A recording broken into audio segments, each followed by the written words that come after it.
Getting Ready and Letting Go, Q&A on Moving High School Students with Disabilities Toward Independence. Dr. Karen I. Wilson, neuropsychologist, Rachel Capp, educational therapist, hosted by Elizabeth Cohen Hamblet, learning disabilities consultant, ldadvisory.com.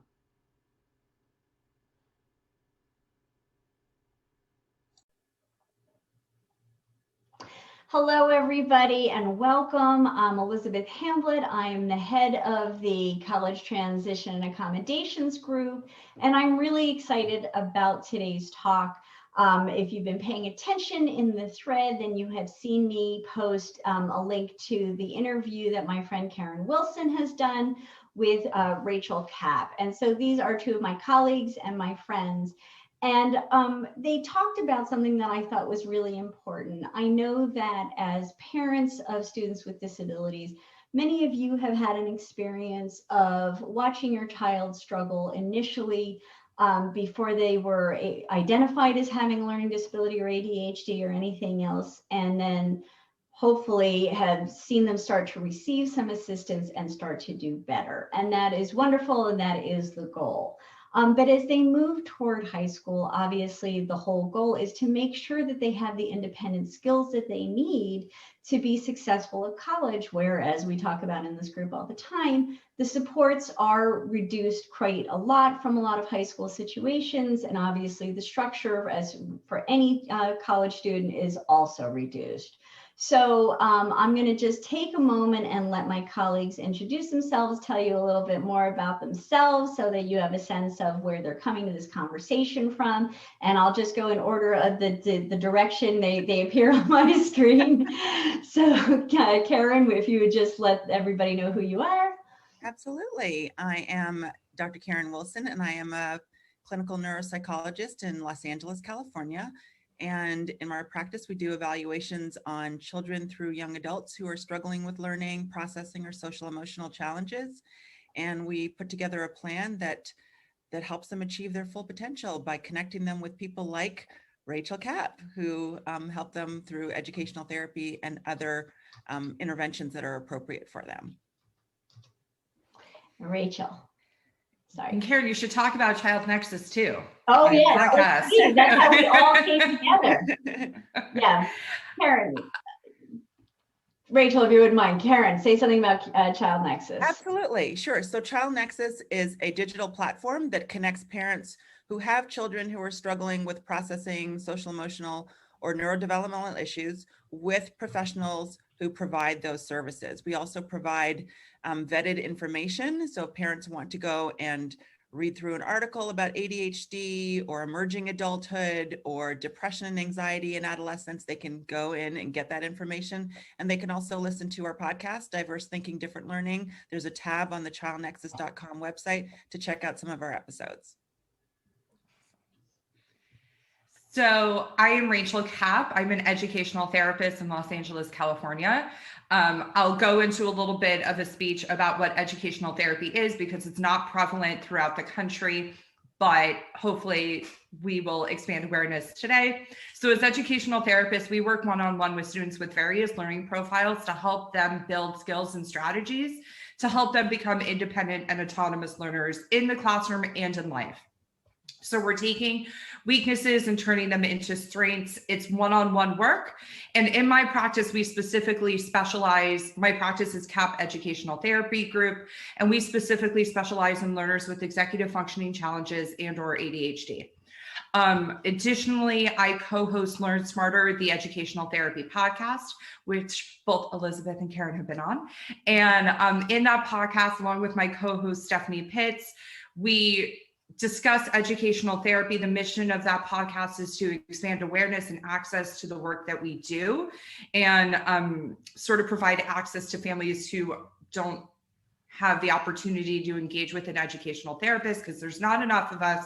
We're local to specific cities, and it can be a financial endeavor for some families. So that's our way of leveling the playing field. We have over 150 episodes, including series on executive functioning, writing, reading, math, We do a fabulous author series. We interview some really interesting people in the field, like my colleagues. And hopefully it's a good resource that you don't have to start at the beginning of the podcast to get anything out of it. You can go and learn more about it on either my website, which is cappatherapy.com, or learnsmarterpodcast.com. Wonderful. I'm so glad you mentioned your podcast too. I mean, there's so many resources out there that folks are making available. I think it's really wonderful. So just a reminder, if you're watching us live, put your questions in the chat. I'm trying to multitask here. Those of you who've been members of the group for a while know how well that usually goes, but we'll keep trying. So again, I started by saying that I know that oftentimes families have, had some struggles as their students have finally, before they've been identified as having a learning disability, and parents have, as it's painful for any parent to watch a child struggle with academics, struggle with social situations. And so, one of the things that Rachel talked about in that wonderful interview that was a new phrase to me, but I thought was really helpful. Rachel, if you could talk a little bit about productive struggle, because I do think, and I see the comments in our group a lot, parents know that they should be helping their students become independent. But it is so painful to watch them spend hours working, or, getting really frustrated, or, try to do something on their own and maybe not get a grade that they think is commensurate with their effort. And so could you talk a little bit about the idea of productive struggle and what it means?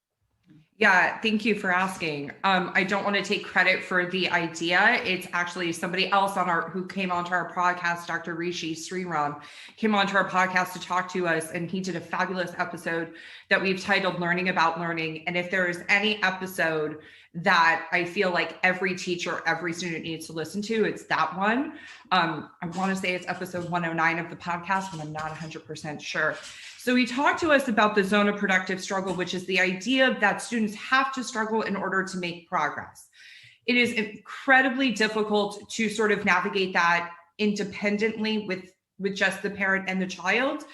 And I always say, like, I didn't birth your kid, so I'm not as emotionally invested, and I don't suffer as much when they have a hiccup in their task management and whatever they're doing. And it's really about allowing them to have the opportunity to fail forward a little bit so that they can then recover, which is why it's so helpful to have someone like an educational therapist on the team to sort of negotiate, first of all, strategically navigate this with families and make determinations about, okay, we're stepping back. If I could give an example, I have a student who I work with, who I've been working with for a while, and she has ADHD, and she's made tremendous progress. But one of the things that was frankly needed to be addressed was these late assignments that were constantly being turned in late. And the reason they were being turned in late is because the school was accommodating her. So we had a conversation for about 2 months, and we made the agreement that, okay, after spring break, we're going to email all your teachers and say, please hold me accountable to this. And please hold me accountable to the deadlines that you set, because she can meet deadlines, but she won't if she's not forced into it. So that was such an opportunity for productive struggle for her. And she was very stressed out about it. Obviously, I was there supporting her. Her parents were there supporting her. And we had all had an agreement, student, me, school, parents, that she was probably going to miss some assignments as she was learning to sort of cope with the new way of doing things. But there was engagement from everybody and an agreement from everybody on what the next step and the next functional goal for her was. That wouldn't have been something that I would have recommended early on because there were other bigger fish to fry, but this was the next natural step for her. Is that a good example? Yeah, I think that makes a lot of sense. So Karen, sometimes that's going to cause discomfort, obviously, for the student and also for the parents. So do you have anything to say to help parents feel more comfortable about letting that process happen? Yeah, I think it's the way you think about the struggle and you think about failure, because failure is a part of learning. And even when kids are learning to walk and learning to talk, you're going to make mistakes as you're learning something new. And so it's really about normalizing that process. But of course, you don't want to pull the rug out from someone completely. And so you may, and it really is dependent on the student and the type of student and the kinds of struggles that they're having, because maybe you want to try pulling back in one class where they're having more success. And as they become more confident, then you kind of expand it to other classes. So it doesn't have to be across the board, we're going to stop all accommodations and all modifications. You can do it in an incremental way so that the student experiences success, feels good about it. And then there's a motivation and a willingness to expand that reduction in support across different subjects and across different classes. So again, you have to keep in mind, again, the student's profile, because each student is going to be different. Even students with the same diagnosis are going to look very different in terms of how they navigate their educational, system and environment and their home environment. And then there's also, we think about as comorbid issues. If you've got ADHD, but you also have dyslexia, that's going to be very different than someone who just has ADHD. And so we have to really take into consideration the unique challenges and the unique strengths that a student has. And I think that's an important point, that we often focus on what students can't do and what's hard for them, but we also have to increase their own awareness of the things that they do well and double down on those and help them to really compensate for areas of weakness by really leaning into their strengths. I think that makes so much sense. And, sometimes it's a challenge because the things that are the skills that they need the most are the ones that are the weakest. But I think, it's so important because there is so much, to me, part of what this is about too is making sure they have the confidence that when they go forward, they, when they go, whether they're going out into the work world or whether they're going to college, that they know that they can do this stuff. And that, honestly, if they've had the experience and then they've had some success, hopefully they'll go to college understanding and knowing that they've got what they need. Ladies, I'm going to pause us for just a minute. Okay. I had something to add to the parent experience of this. Okay. If I may, I had a parent call recently, and she said something that I sort of never thought about. It's developmentally appropriate for parents to sort of scale back in middle school and let the student kind of step forward.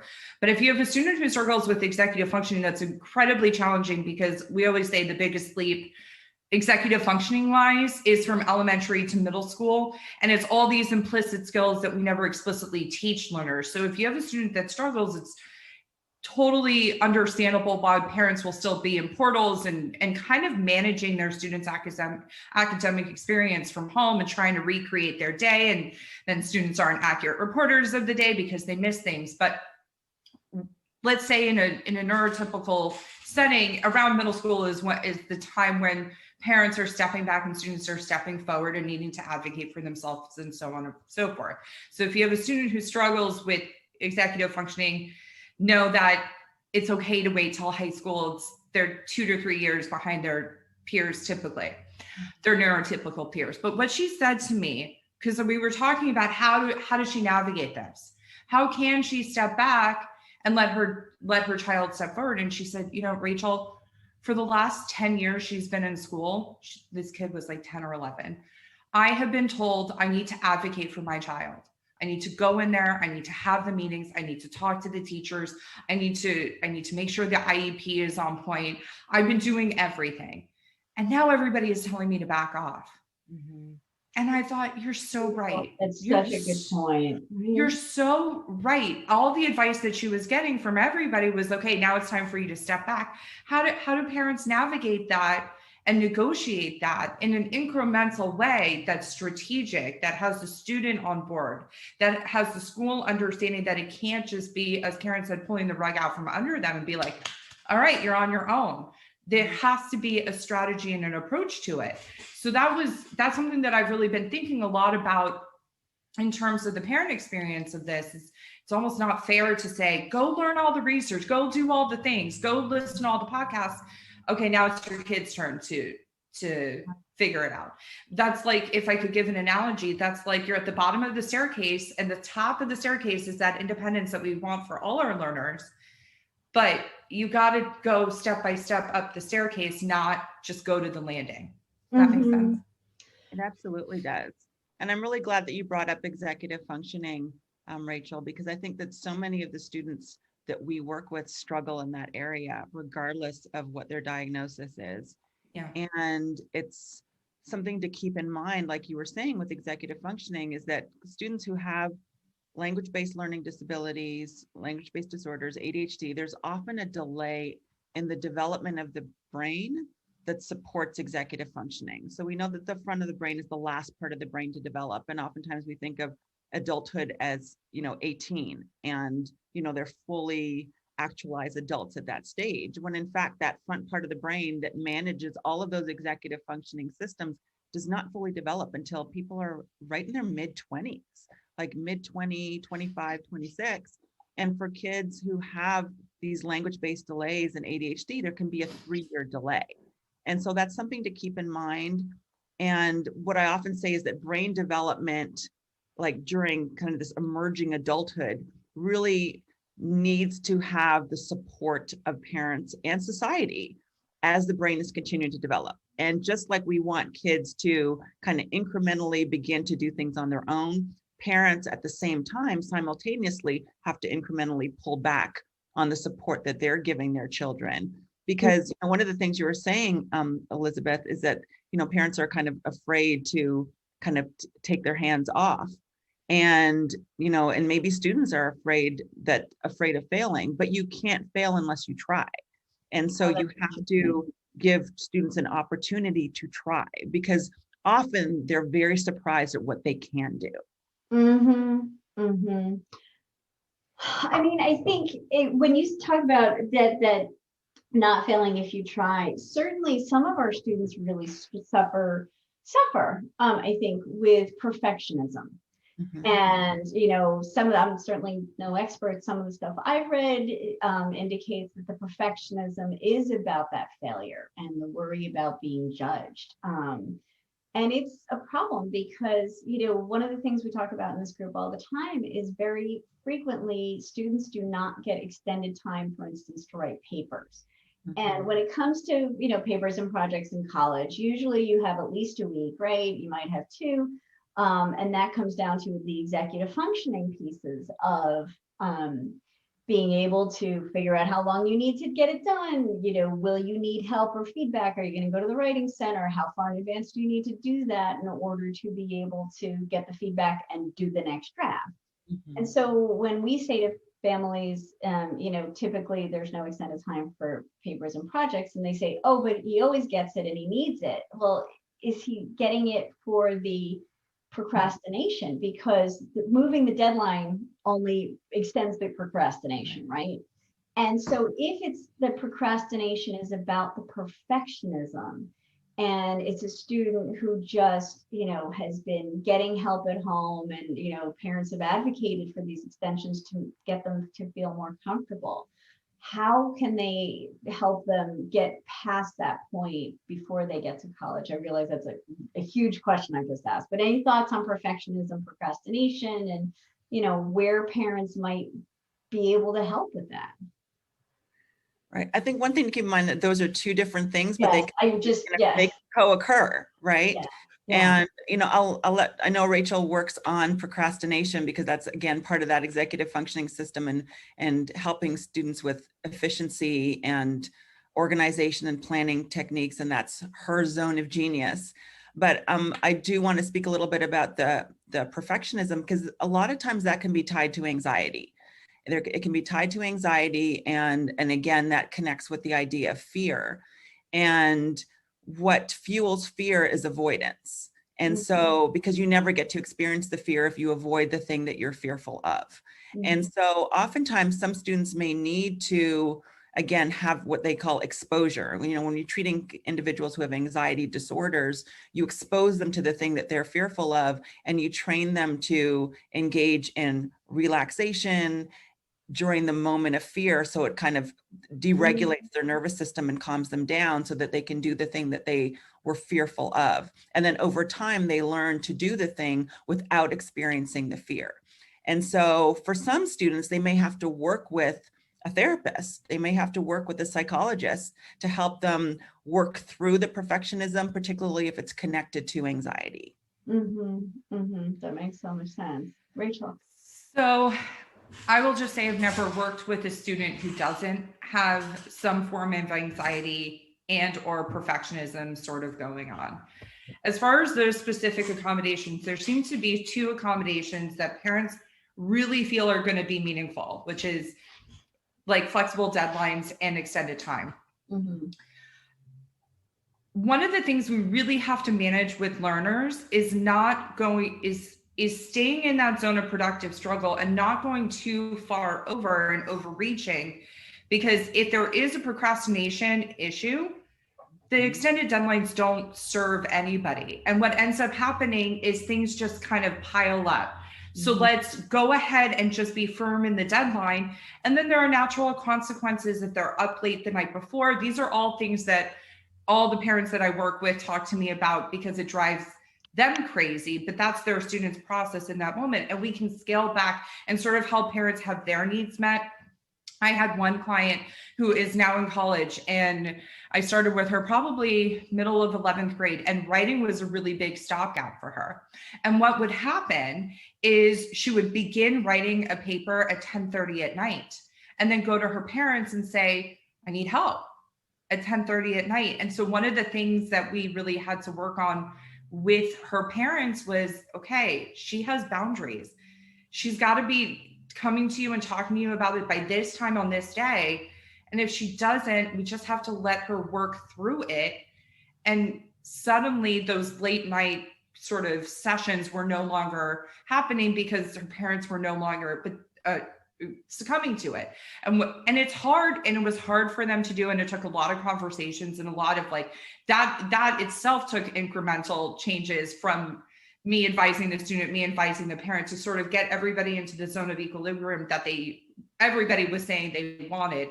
But we couldn't just say, okay, if she doesn't talk to you about it 2 days prior towards the deadline, then you can't talk to her about it, because that's not fair. So the perfectionism piece is something that I really think, if you're thinking about that iceberg, it's the anxiety and the fear underlying it that we really have to address. Kids to tolerate and parents to tolerate might not be an A, but we can have a B minus, and it's okay, and everything will be okay. And those types of experiences to see like, okay, I got a B and I lived through it. And so, and then you have on the other end of the spectrum, the kids who are totally happy and totally fine to let their parents sort of manage everything and aren't really asking for that independence too. And then we also have to get curious about that and figure out what's gone on that they don't want more independence. Oftentimes they want more independence socially. They want to drive. They want to do all those things and kind of be independent and have money and manage their own money and all that and work. But when it comes to school, they're completely emotionally disengaged from it. And so then you have this total learned helplessness and over-reliance on the ed therapist, which is when I scale back and start to assign the student more independence and autonomy from my perspective. It's really nuanced. There's no good answer that's going to be a one-size-fits-all, which is why working with a therapist or working with an educational therapist who has extensive experience in working with students like your kid can be so helpful, because then we can draw upon our experience and help navigate this, especially because we know what's coming. You're right. No.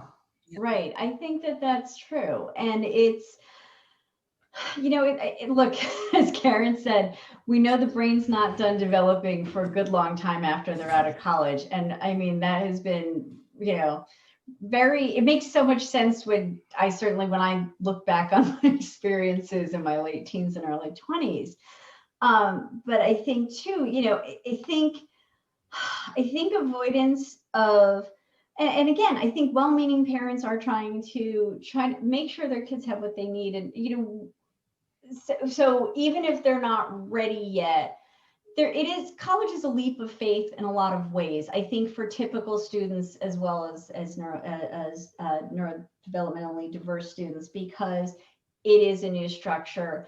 And so there can be some carryover, I suppose, but like at what point, Rachel, for instance, have you had anybody ask to continue your services into college? I don't graduate students in high school. So Oh, just sort of as a rule for that client, for example, that I was just sharing the story about her procrastination when it came to writing. And we could go on and on about writing too, because writing is the ultimate executive functioning challenge. But one of the things, when I get that call from a late 11th grade, early 12th grade parent, we set the expectations. It's very likely that we should be working with your student into the first semester or first trimester, at least, of college. And at that point, it's also, we're sort of the only adult who's kind of checking in on that stuff with them. So the answer is, I get calls. Let me just say this. I get calls from parents of children of all ages. I've worked with students all the way up trying to pass the bar, and they're trying to figure out what's not working for them. I've never had a parent call and tell me and not say to me, I regret not calling you sooner. Mm-hmm. You don't know what you don't know when you don't know it. Yeah. And not everybody is aware of educational therapy, obviously. But I've had a kindergarten parent say that to me. I knew something was going on when they were 3. I should have called you sooner. I'm like, well, hold on. I get calls from 9th grade parents, and like everybody, when they're coming to the party, so to speak, mm-hmm. You're coming in with your own range of experience, and you've been trying and you've been negotiating all these things. So I have a lot of compassion for the parent experience of trying to get their kid ready.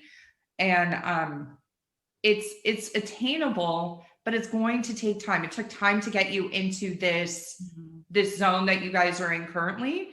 And it's going to take time to sort of build those skills and work towards independence. I'm not sure if I went on a tangent or answered your question, Elizabeth. Doesn't matter. It's always good information. Okay. and Karen, I think too, like something that Rachel said that, oh, I wish I had called you sooner. I think sometimes with parents, when their kids have struggled, they feel even more so that it's important to provide these supports. Yeah, absolutely. I mean, I get the same things when I sit down with parents after we do an evaluation and we've uncovered, this is the reason why your child has been struggling in school. And here are some things that you can do to help them be more successful. Oftentimes parents will say, was I too late in coming and getting this evaluation? Should I have done it earlier?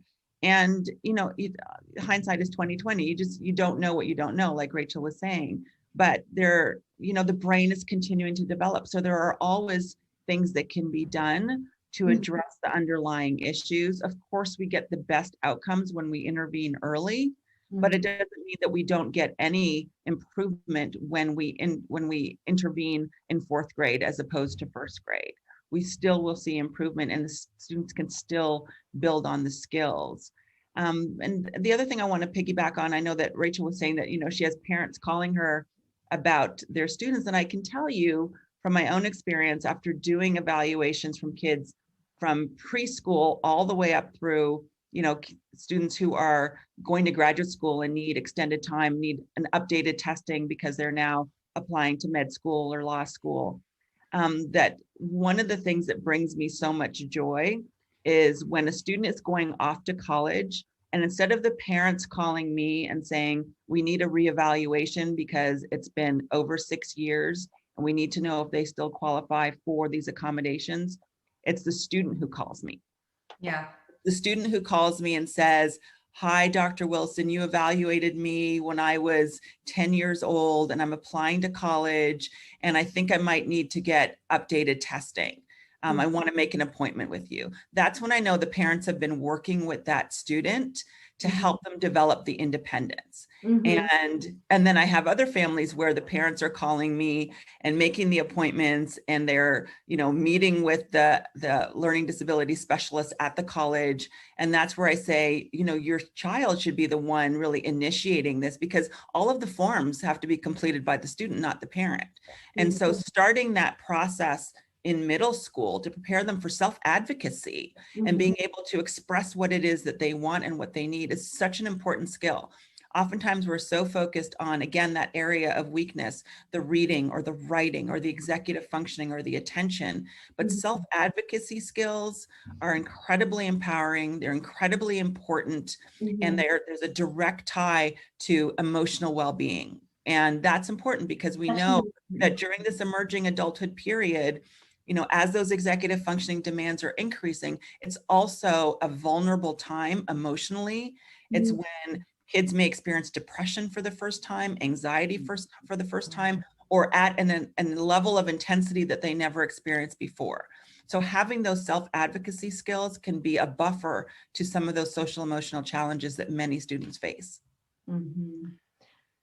Rachel, were you going to say add something? I was just going to add that I have this same experience with students. It's always the self-advocacy piece is something that we undoubtedly work on in ed therapy, and the amount of anxiety that a lot of students have about of even talking to somebody on the phone. I don't think like our adult brain can really understand why a teenager would have that, but their experience of communication is so different than our experience of, when I was in high school, I had to call a friend.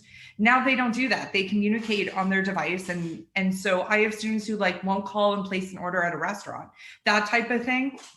And so those are things that we're also working on. But I will say it's very illuminating for me as the professional when I get the call from the parent and the student is sitting right there next to them and they're a part of the conversation.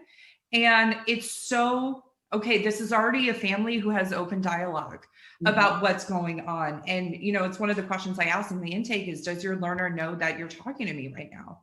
And because buy-in is important. Now, students can be reluctant to do intervention, and that's totally fine. But just having it sprung upon them isn't meaningful either. So I love it when I have a student that I worked with starting in 4th grade. There was a lot of emotional work that we had to do and to sort of get her to be willing to try with math and not shut down. And if she was going to shut down, at least know how to recover and sort of mitigate the amount of time that she was just like, I'm not doing anything. She's the one who emails now if she needs a check-in session, and she's in 7th grade.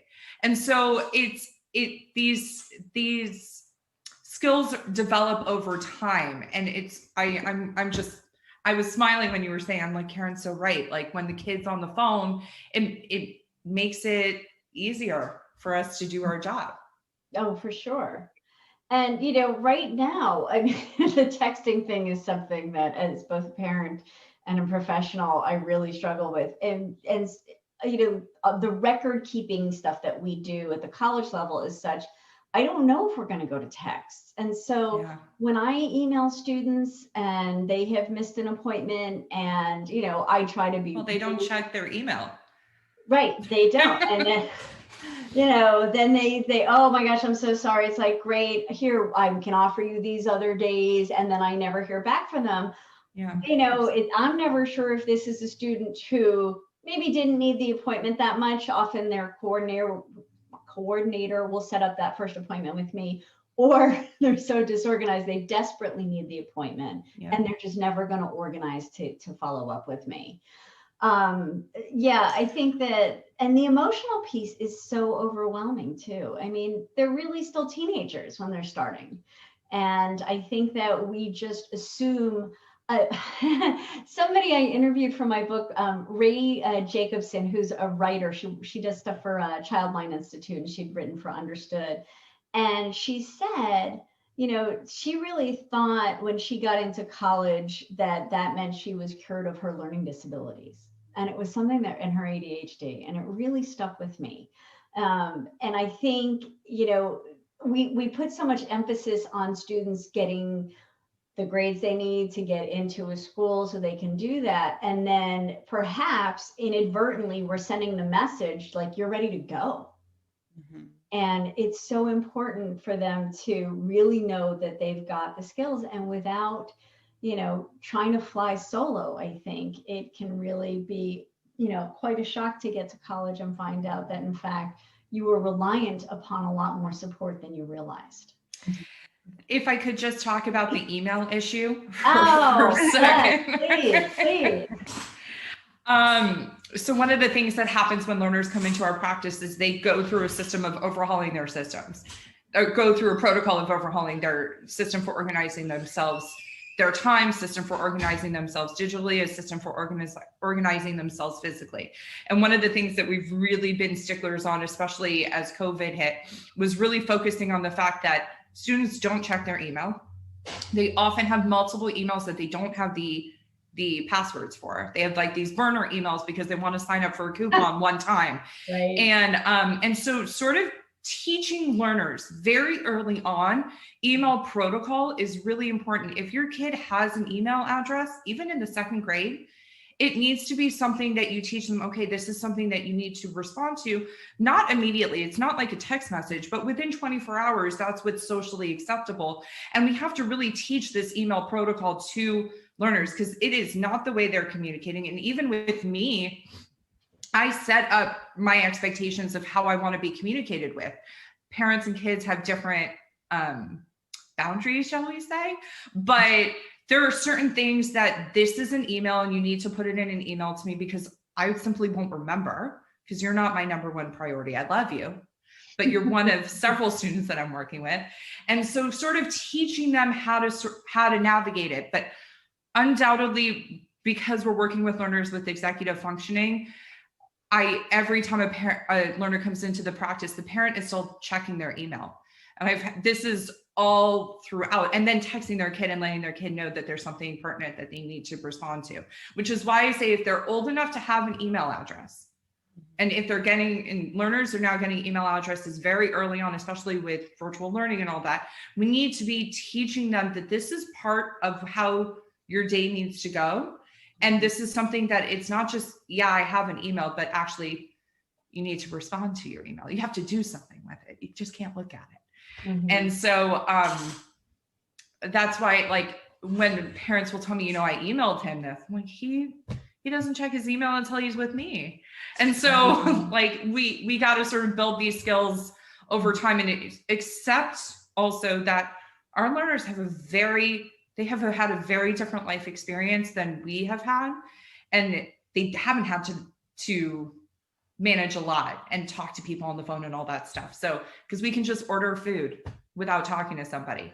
So these are all skills that we want to be aware of that students have, especially when they go into college, because it looks so unprofessional to you when they don't respond, and they're not doing it maliciously. That's what I'll say. It's like they're not doing it to piss anybody off. So it's a good segue, I think, from the email, parents reading their students' email, responding sometimes from their students' email. Yeah. Ways of I know, by the way, when it's the parent responding versus the kid. I know how they type. And what we've talked about in here. So, for instance, in our group that where we're appearing, parents will ask some real genuine questions about, a professor has ignored a student's, approved accommodation. Can I help with the email? And so we talk about helping them compose the email. And I think that a lot of parents understand that's a better way to do it. But one thing that I think is tempting, and lots of other people have written about it, is the grade portal. And parents checking the grade portal. Karen, have you had that experience? With some of your clients? I have not had that experience, and maybe Rachel would have seen more of that on the other end, because again, I'm seeing them at the beginning of their intervention journey when parents are just trying to figure out where the struggle lies and doing the evaluations and making the recommendations. So I have not encountered a parent who has been in their students' portal for grades, but I can tell you that even, I was a college professor for 15 years, and I've seen it all in terms of the extent to which parents will be involved or over-involved in their child's university experience, to the point where I've had a parent call me to tell me that their child will not be in class for a university class, which is not appropriate because, first of all, it's really the student's responsibility at that point. And we can't even communicate with parents about their students' grades because there are laws related to that.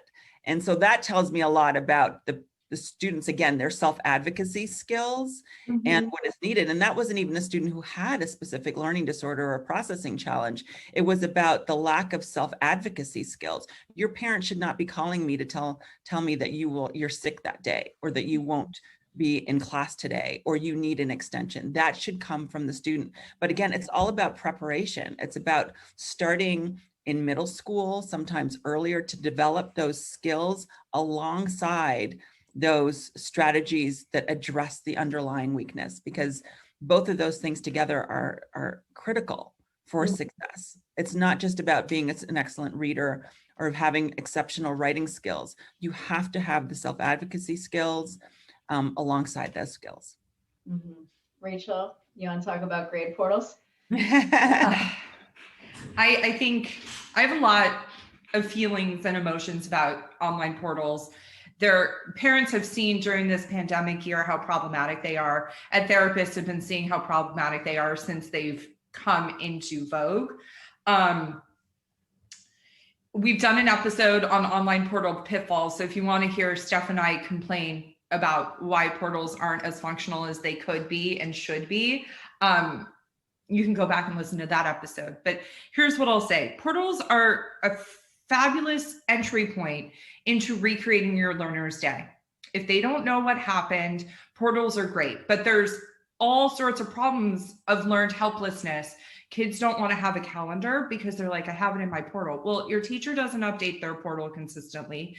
We can't actually see the grades as accurate representations of what's happening right now because your teacher doesn't upload until their grades until the very end of the semester, and there's nothing that then we find out about all these assignments that we're missing, and parents are checking it obsessively too because they're trying to help their students along and manage this and want to be told when assignments are missing. I have a lot of empathy, but one of the things that we do in my practice, we as the educational therapists and learning specialists on my team, we have complete access to parent portals. And if it is becoming one of the beautiful byproducts of good intervention from an educational therapist or learning specialist in my practice is that family and home life does improve over time as parents step back and students step forward. But one of the things that we sort of have to do sometimes is we have to change the passwords on parents because we need them to stop.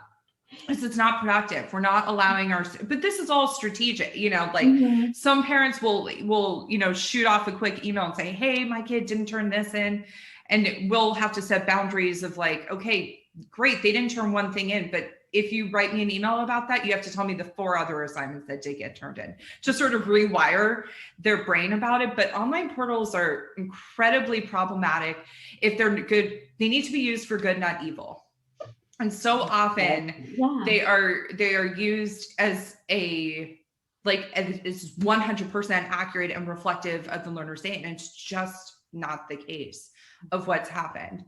And so, and imagine it from my perspective of being in multiple school portals and having to figure out multiple different types of modalities.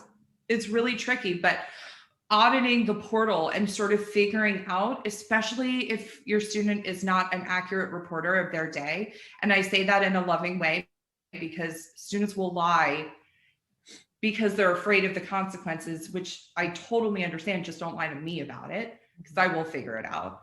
And the teacher will tell me. And so, but they'll avoid as opposed to just saying, you know what, I just dropped the ball on this one. Okay, now it's about recovery. Now it's about what you do when this happens, because people drop the ball in real life too, people without executive functioning challenges. And you got to know how to recover from that. That's the life skill that you want them to have. And it's not about that one individual assignment. So I could go on for an hour, and we do in the episode about online portals, but it is something that, it's telling when the parent has it on their phone, they're the one checking it all the time. Well, then your student doesn't have to. If you're, and when I was the student who had good executive function, my parents had no idea what was going on. Sure. Yeah. And so we got to get parents comfortable with not knowing. And that's why having a facilitator like an ed therapist is so meaningful, because, okay, an adult still has their eyes on it, but it doesn't have to be me. And I don't have to have the conversation with my kid anymore about it. Right. You just said something, being comfortable. Sorry, you said something like being comfortable, not being comfortable, or no, I'm sorry, being comfortable, not knowing. Mm-hmm. Yeah. And I think that as a parent of any stripe, that's a hard thing, right? You know, your kids are off of college, you have no idea how they're doing. And Rachel, I mean, one of the things I say to my students is, and I don't always mean it in a nice way, is professors are people too. And when I say 100%. that, what I mean is they have the same weaknesses that many of us do. So the idea that you're going to go into the portal and the syllabus is going to be perfectly laid out with all of the assignments, all the links you need. You're going to get started early, all that stuff. I think it sort of brings me to something. It's a little bit of exposure, if you will, Karen, and what Rachel's talking about in that. I think parents have advocated so long, and I love what you said about that, right? They've been told to do this, do this, do this, and then we say back off. And that feels unnatural and it feels unsafe. And then they're on top, sometimes they are on top of the school, and sometimes it's because teachers themselves really aren't meeting students where the teacher should be. Forget about just for kids with special needs. Sometimes teachers have not gotten the syllabus ready, they are disorganized, etc. And in a K through 12 setting, certainly parents have more to say about that. When you get to college, and I don't know if my friend Susan is still watching this, she's a professor, like you can't email the professor and say, hey, look, you need to get this syllabus ready, right? My kid needs to have this in advance. And so there is going to be that discomfort of, no, you're not going to know September 12th when the semester starts, what the paper looks like in October. And so I think, exposure, perhaps, if you will, by backing off some of that, maybe, gets everybody moving forward. It's hard.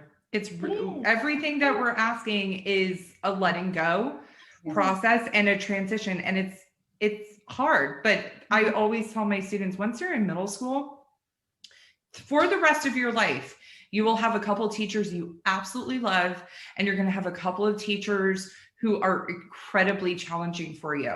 And you don't have the option of just being like, I don't want to take that teacher in real life, because guess what? The boss is going to be like that. And so, and especially if there's executive functioning challenges in the home, oftentimes students struggle with the executive functioning stuff, and parents don't know how to help them because they struggle with it too. And then they come in for a couple of sessions so everybody can have sort of the same system going and know the same rules. Right. And now I've forgotten my what was I saying? So we were talking about not getting comfortable with not being able to know, like at the start of the semester, what's happening next. You just have to be able to tolerate people who are challenging, and not everybody is going to accommodate to your style of doing things. But one of the things I always tell my learners is, you will have the best executive functioning skills if you stick with it. As a result of working with somebody in my practice, you're going to have the best executive functioning skills of the location of where you're working, of your family. The whole family structure changes as a result of one student strengthening their skills. So it's about learning to tolerate those teachers that, in high school, you could email the teacher. I wouldn't advise it because it doesn't build bridges to criticize a teacher. But that's something that, again, an ET can help you negotiate through that process, because sometimes difficult teachers are just, they're, like you said, Elizabeth, they're people too. And oftentimes they have even more compassion for the learners that we're talking about because they relate to them. So it's about, a lot of the kids that we work with, they're fabulous people. They are charming. They are engaging, they are likable. And that's something that when I'm talking to parents and they're so worried, hey, your kid's likable. I want to hire likable people. Right. Like I want to hire people I want to be around, and I want to be around him. So there's big real world stuff that we can honor through all the challenges too. Absolutely. We have one question. It may be too much to take on here, and to this parent, maybe you could email these two professionals. My daughter has auditory processing, executive functioning, and dyslexia. She's been remote all year. She's entering 9th grade and nervous about being back in school, especially with masks on, that she's worried about missing information. How can I give her the right, or what are the right tools to provide for her so she can be successful? It's a big one. That's a big one. Is the question about successful with the re-entry into face-to-face learning? Yeah, that was all I got. And so I mean, certainly it's, if you want to just touch on that, Karen, go ahead. Just I on think re-entry, it really, again, everything is so individualized, because you have to kind of look at what has your child's success been in a remote learning environment. What kind of supports have been in place? Has she been successful with the transition to remote learning? And then what are the concerns? Because you really have to kind of listen first. What are the concerns about school reentry, about going back to school, and validating those concerns? It may mean that you're having a discussion with the child's teacher so that those concerns are being addressed. If there is a concern about learning loss and that they have missed some information during this transition to remote learning, then what are some things that we can put in place to address that loss and to address those lagging skills, for example? And it may mean working with an educational therapist like Rachel to address those weaknesses in executive functioning. If there's been a delay or some regression in reading, what can we do in terms of planning and support to make sure that students are up to speed when they return? And also kind of looking at, again, where are they now and where are the gaps that we need to address? And it's really a collaborative effort. It's about sitting down with the teacher, with the parents, and making a determination, where is my child now and what needs to be done to address the concerns moving forward. I'll also piggyback on that and say the expectations of a 9th grader in 2018 and 2019 are not going to be the expectations of a 9th grader in 2021, 2022.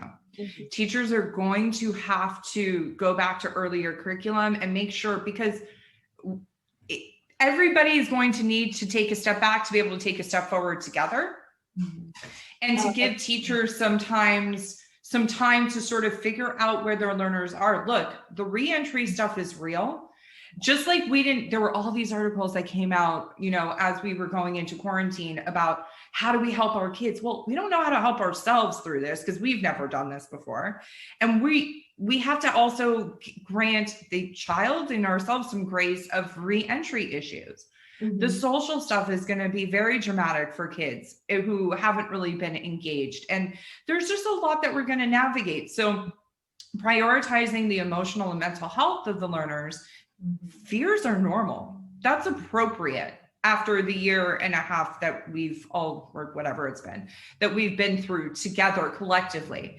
And everybody is sort of going to have extra grace granted to them, or should have extra grace granted them. You as the parent, your kid as the learner, the teacher in the classroom, everybody just needs a little bit of grace to figure out how to do this and how to move forward, in this new normal of, there's probably going to be masks.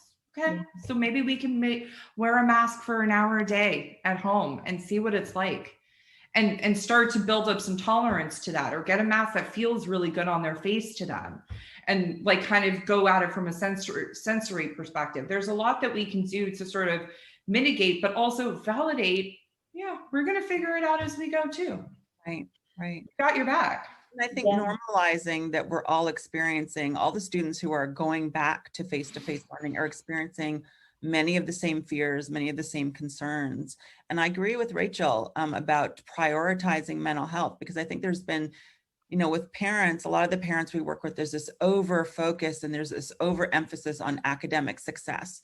And with that comes this excessive fear of learning loss, right? And so they want them to catch up and they want them to be where they were, where they should be, where they should have been had they not transitioned to remote learning. And I think that's an unrealistic expectation for most students for all the reasons that Rachel said.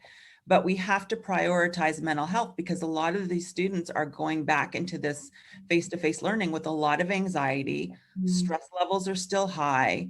There's been a lot of loneliness as a result of social distancing and a disconnect from their peers, even though they've been connected remotely through video conferencing.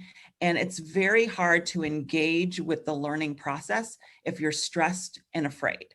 And so you have to address the fears and the stress levels first to deregulate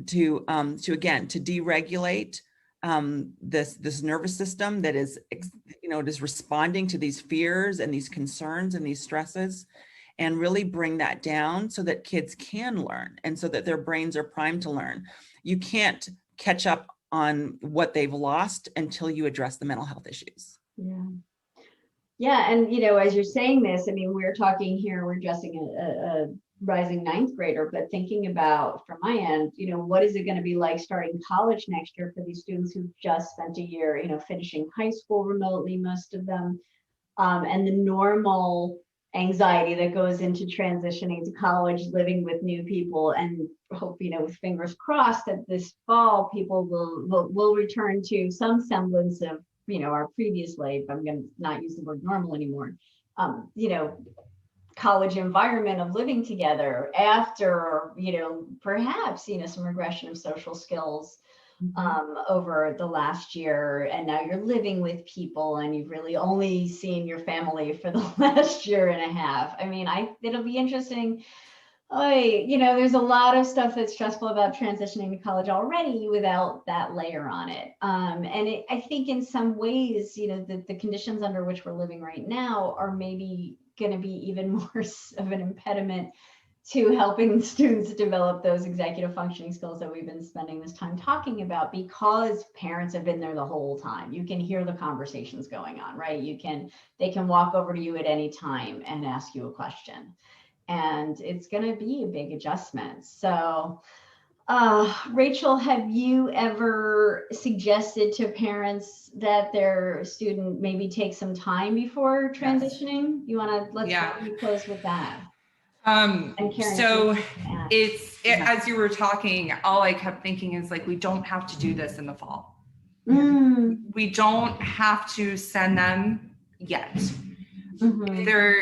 I would much rather a student take a gap year in a structured program that builds some independence and autonomy, not talking about, it depends on the student, but for most kids, we got to get them living more independently and managing their finances and showing up places on time and managing their sleep and all these really critical, important things that factor into their success in the academic experience. It's hard for parents to sort of wrap, and it's sad for learners too, by the way. It's very sad, but I have a senior this year who I've been saying since November, I think we really got to think thoughtfully about this because I don't want him coming home.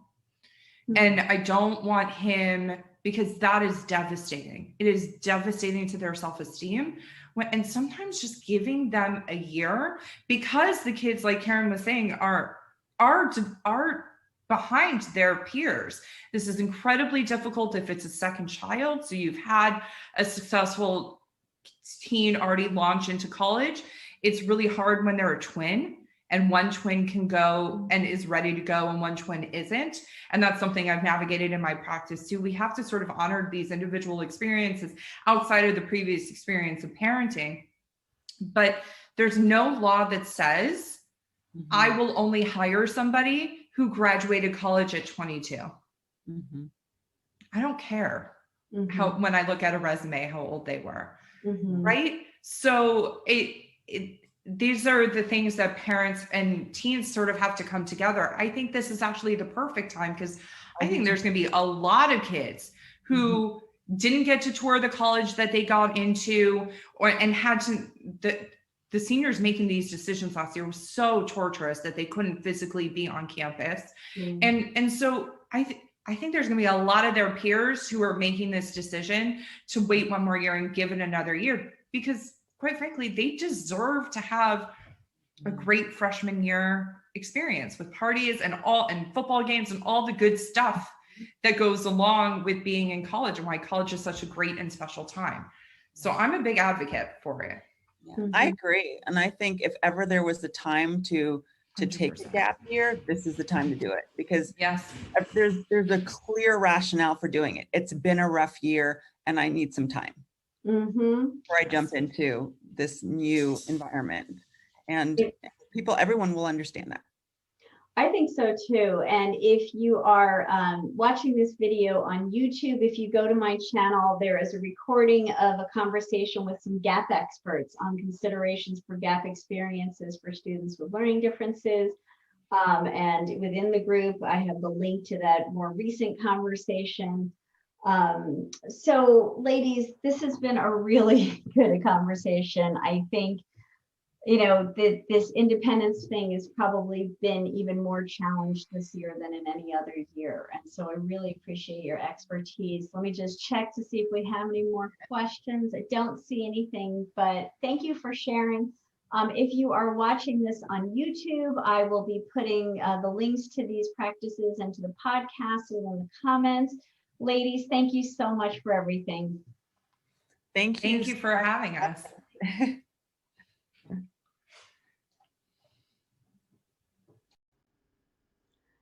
For more information or to contact these experts, see Dr. Karen I. Wilson, neuropsychologist, childnexus.com, Diverse Thinking, Different Learning podcast, Rachel Capp, educational therapist, KAPPEDTHERAPY.com. See more videos about preparing students with disabilities for successful college transition on Elizabeth's YouTube channel under LD Advisory.